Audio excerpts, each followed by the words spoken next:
Mau bertanya tentang gade sawah atau makatani galung. Bagaimana hukumnya Ustadz? Syukran jazakallahu khair atas jawabannya. Taib, tentang masalah gade sawah atau bahasa Bugisnya dengan nama makatani galung. Bentuknya ini, misalnya si A punya sawah, iya, namun dia butuh uang, ya. Kemudian si B punya uang. Kemudian si A yang punya sawah ini ingin meminjam uang kepada si B, dan sebagai jaminannya adalah sawahnya, ya. Maka dia meminjam uang misalnya sebanyak 10 juta dan sawahnya menjadi jaminannya, ya. Dan dengan akad peminjaman ini, si pemilik uang berhak untuk mengelola sawah tersebut. Itu akad yang mereka lakukan, dan ini akad sudah menjadi turun-temurun terjadi di daerah kita di Sulawesi secara umum.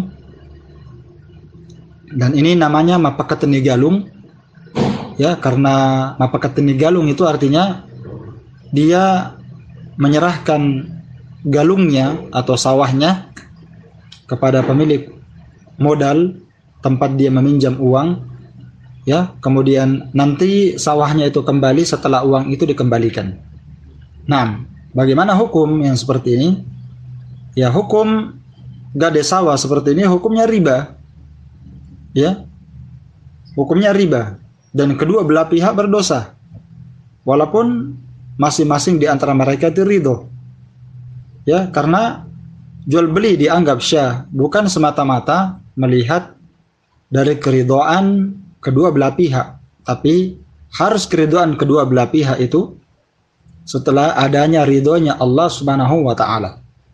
Ya, memang Allah menghalalkan jual beli, dan di antara syarat syahnya jual beli adalah antara minkum, adanya saling ridho antara penjual dan pembeli.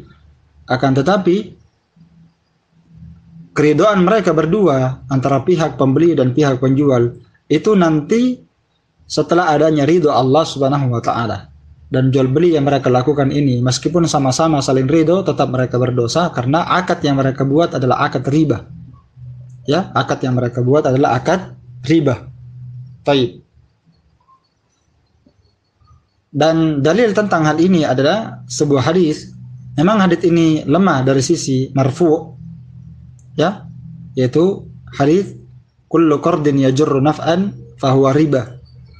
Setiap peminjaman yang di dalamnya terdapat mengambil manfaat dari peminjaman, itu semua hukumnya adalah riba. Setiap manfaat yang diambil dari peminjaman yang diberikan itu hukumnya riba. Iya. Misalnya, si A memberikan pinjaman kepada si B sebanyak 1 juta. Nanti si B mengembalikan 1.100.000. Maka 100.000 itu adalah manfaat yang didapatkan oleh si A karena dia telah meminjamkan uang. Maka manfaat ini hukumnya riba. Ya, dan ini dosa akan ditanggung oleh kedua belah pihak walaupun kedua-duanya ridho. Walaupun si peminjam rela dan orang yang dipinjamkan uangnya juga rela, tetap hukumnya dia berdosa karena dia melakukan akad riba.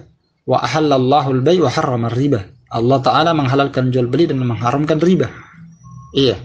Maka akad jual beli seperti ini hukumnya haram, dan sama dengan sawah tadi. Kalau dia meminjamkan uangnya 10 juta, kemudian sawah jadi gadainya, kemudian dia mengambil manfaat dari sawah itu, setiap panen dia mendapatkan manfaat berupa beras, ya, atau yang semisal dengannya, apakah itu kebun, sama saja, ya, walaupun itu kebun, kalau dia ambil hasil kebunnya, kalau sawah dia ambil hasil sawahnya, itu semua hukumnya riba karena dia mengambil manfaat dari peminjamannya. Naam.